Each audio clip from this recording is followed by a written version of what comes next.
All right, check it out. We got M on the line right now. M, hello. You're on 955. Bo Diddley. Hey, Bo, what's up, man? It's Marshall. Marshall, it's great to have you back on Channel 955, my man. It's good to be back, buddy. Really hyped up about your show tonight, your private concert with 955. What have you been doing to get ready for the show? Rehearsing. Really, today? And drinking a lot of Red Bull, yes. Well, I got to tell you something. You look great. You look like you're in the best shape ever. What have you been doing to get back in shape, to get cut? Oh, thanks. I run a lot. You got a personal trainer working on you or what? What's going on with that? No, well, I mean, I do. I've kind of had a personal trainer off and on to, like, I do like a little bit of core training and things like that. But I have a trainer that when I need to get in shape for videos or whatever, like I'll see him for a couple of weeks before I got to do it. But I basically just like maintain by just running a lot. I've been in this market a long time. I worked for a radio station back in the day called WHYT 96.3 GMs. Yeah, I was going to ask you about that. Were you going to ask me? Go ahead. What were you going to ask? I was just going to say, you used to be Bo the Jammer, right? Right, Bo the Jammer. Absolutely right. With like Joe Mama and... Yeah, like, Joe Mama, Lisa. Yeah, I used to come up there a lot for, open mic Friday nights? Right, the mix show and stuff like that. Yeah, right? and we would like record in the little studio there and then go on the air and, play whatever we just recorded. So do you think that's where you got your start? Who discovered you? Where do you think it all began? Well, I think it probably all began around the time that I was doing 96.3. I was doing it with a group called Basement Productions. Right. It started out like every Friday, and then as more people started calling up there and stuff like that, it was, it became more, as it got more popular or whatever, we were kind of on the schedule a little bit less each week because, the schedule was getting so full. But there was one particular time that we went up there, and we recorded a song, played it on the air, and a guy named Mark Bass called up to the radio station and said, who was that you just played? And it was a song, I think it was a song called Crackers and Cheese.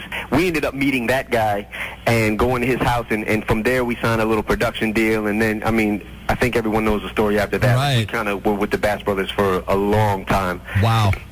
That was the beginning. I got to tell you, man, your rhymes and flow are as tight as ever, man. You sound incredible. Oh, thanks, man. Relapse seems to be such a personal album for you. Much of it's very dark. Did you write some of these songs during your addiction? I wrote one. There's actually only one record that I left on there when I was actually using, and it's called Beautiful. That is my favorite track.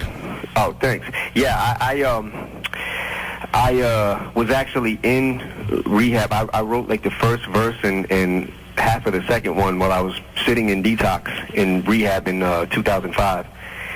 And when I got out, I ended up finishing it or whatever. But, it's one of them songs that kind of reminds me of just personal things that I was going through at that moment. And it's kind of like a time capsule for me to kind of look back and, but I felt like it was a powerful song in the sense of, maybe it's motivational or whatever, you know what I mean? And I produced the track with a guy named Jeff Bass, one of the Bass Brothers or whatever. Marshall, that track is amazing. When that song first leaked, we put that on the air here at Channel 955. I've never seen the response for a song like that. People were calling in. I had ladies crying, saying they were so touched about it.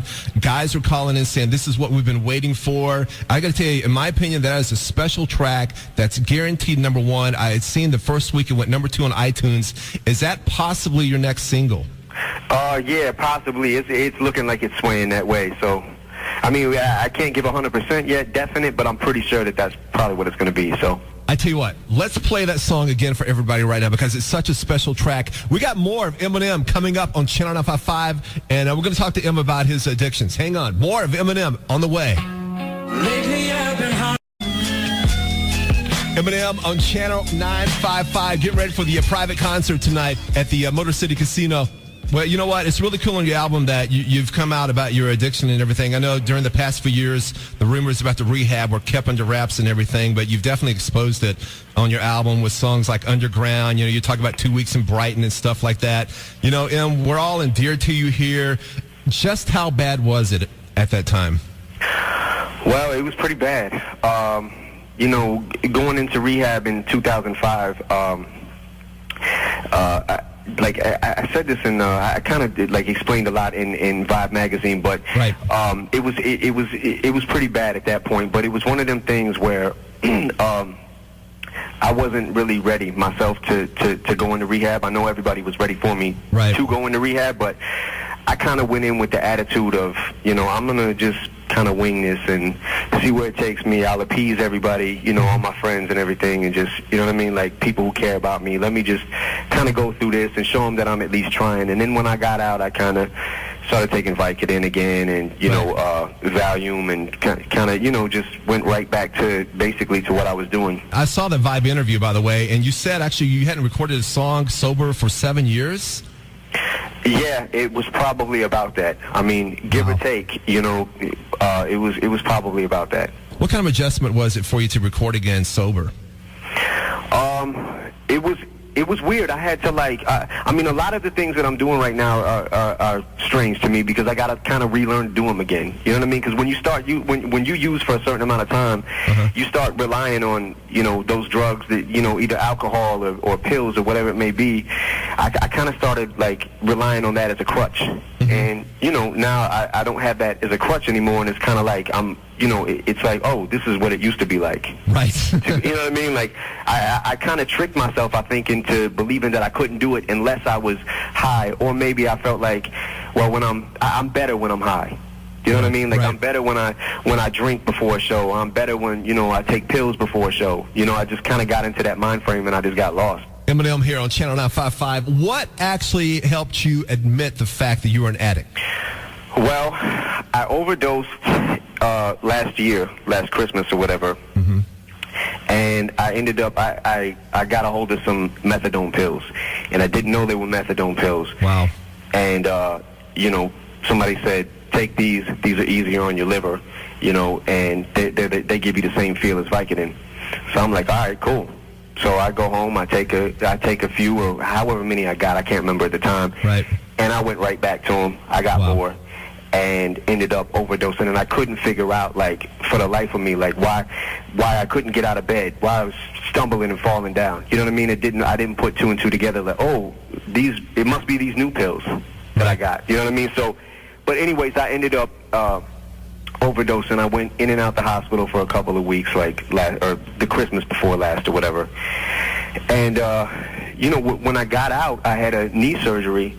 I think the day after I had got out. Yeah, I'd heard about that, yeah. Yeah, and then I wasn't, obviously they're not going to give me anything for pain. I'm crying and bitching, but, right. You know what I mean? They're not Exactly. going to give me anything. So I kind of went snooping around my house until I found something and ended up relapsing again and kind of went right back on it. And I think at that point in time, I had I pretty much, once I started using again, I pretty much ramped right back up to where I was right around Christmas. I think I was sober for probably a month. Wow. And then I kind of just ramped right back up to where I was, and it scared the out of me. So, I just went to some friends in my circle and was just like, look, I need help. Wow. I can't beat this, Well, that was definitely man up of you to recognize your addiction and to actually cry out for help and to do something about it. And, of course, many people listening right now, many people in this area, in the Detroit area, are going through the same addictions. How do you and how did you get out of it? And what would be your advice to people that are going through something like this? Well, my advice would be, I think that for anybody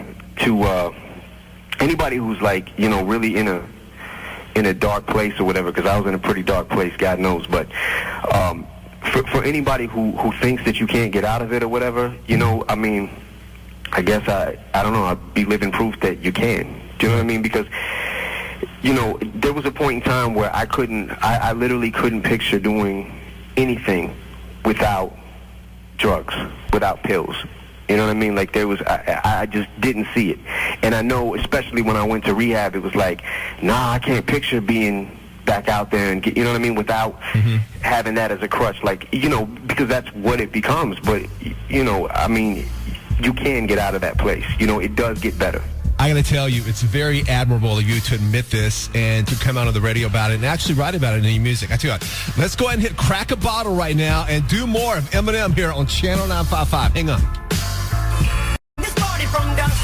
Channel 955. 105.5 private concert with Eminem tonight at the Motor City Casino. M's on the line, been talking to us here. I see on your CD that you dedicated it to Proof, saying that you're clean and everything, and you tried to write a song for him, but it just didn't have one you thought was deserving. Yeah, I wrote probably 4 or 5 records that about Proof and the whole situation and how I felt or whatever, and nothing came out right. Nothing came out the way I wanted it to, and I wanted it to be powerful and, just say all the right things about him, and, nothing was good enough. And I ended up making one particular song. I think it was like the 4th or 5th one that I made that I kind of mixed down and kind of was feeling, but I was like, nah, this still doesn't do him justice. Right. And when I listened to it, it depressed me. It made me cry. Right. So I decided not to put it on the record, and I just wanted to dedicate the whole album to him. Wow. Is it true this album almost came out last year? I heard rumors it was going to be out in November last year. Well, I think that maybe because at the rate we were recording, that me and Dre were recording the records, it was kind of like we were knocking it out so fast once we got on the roll. We actually recorded probably enough material for 3 records for the album. That's what I heard. You and Dre were catching a flow, and you just held back the release because you had more stuff to put down. Yeah, and then, we narrowed it down to 2 or whatever. But, had we have stopped recording last year and just recorded enough material for 1 record, then yeah, it probably could have been out last year, but we didn't want to stop what we were doing, so. Crack a Bottle was the first song to leak out, resulted in some record-breaking digital sales. Was that song originally not planned for the CD? Yeah, it was actually going to be for 50's record when we first recorded it, and then, it leaked, and then we had to kind of, scratch version leaked, and we had to finish it and, mix it and then just put it out, and then it got, the response it got, and we were like, okay, well, this should be, I guess we should put it on the album. Hells yeah. All right, well, I got to ask you about We Made You, because, we get leaks here at Channel 955 Your Songs.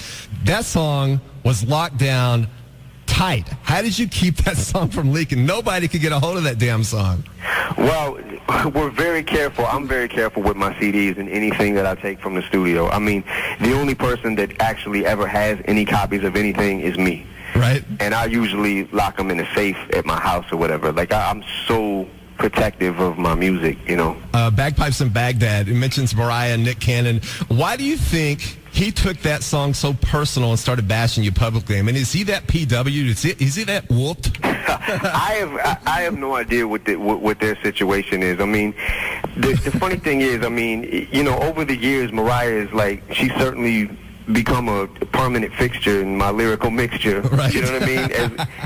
As well as Britney or Christopher Reeves or, my mother. But I think that actually, when I think about it, I think that Kim Kardashian and Portia and Lindsay Lohan are kind of fighting for that top spot right now. Right. Trying to knock them out of position. So, but I don't know. I didn't know he was going to get, that mad about it. I knew he'd probably be pissed, but I didn't know he was going to get that mad. And it's not that I'm taking anything back, because it's, at the end of the day, it's a song. Exactly. You know what right? I mean? But like I said before, I wish him the best. Well, from your own experience, is Mariah, is she really all that? Well, I'm just going to, that's all I'm going to say about it, is I wish him the best. Well, let's go ahead and hit that song right now, the song that started the controversy. Bagpipes from Baghdad, Eminem on Channel 955. More of Eminem coming up. Hang on.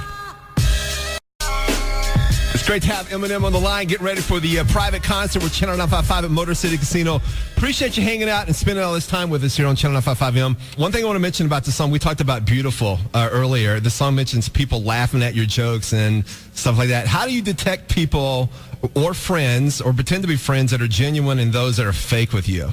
Well, I'll crack a couple of jokes around them that just aren't funny on purpose, and then I'll wait and see if they laugh. And if they laugh, then I punch them in the face, and that's it. Nice. No, I'm kidding. People try ripping you off? Well, it just, at the time when I wrote that record, I was going through a pretty self-loathing phase. Right. You know what I mean? Like, just woe is me, and I'm sick of this, and I'm sick of that, and my whole life as an entertainer and all that. I was going through it, but you do get fake people that want to laugh and want to kiss your ass because of who you are, and you just kind of got to just weed them out, and I've got a really tight circle now. The people that I keep around me, I'm just I got some really good friends and a really good support system. So I kind of keep, like I said before, like all the same friends that I've known for, pretty much since childhood, I've got around me. Do you know what I mean? Yeah, loyalty is the key, no doubt about it. What's your favorite track on the album?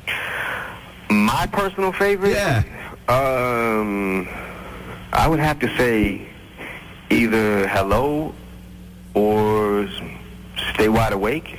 Wow. I know that those are probably my favorite beats off the album. Stay Wide Awake, man. The monster inside of you, man. That is a heavy track. That is a heavy track, man. Well, you co-produced on We Made You, right? What was the other song you produced on the album? The other one was Beautiful. That was the song. Wow. That was the one I produced and Jeff Bass co-produced, and then, I co-produced We Made You with Dre. But everything else was Dre basically taking the driver's seat, man. And it was really refreshing for me because, it just gave me a chance to do what I needed to do with the pen. You know what I mean? And I could just solely concentrate on that. So Eminem here on Channel 955 with an exclusive interview. This is Bo. Hey, I think it's great what you did for the unemployed auto workers, flying them out for the performance on the Jimmy Kimmel Show and giving them tickets for tonight's private show. What are your thoughts about the new Buy American movement and your feelings about people buying foreign cars?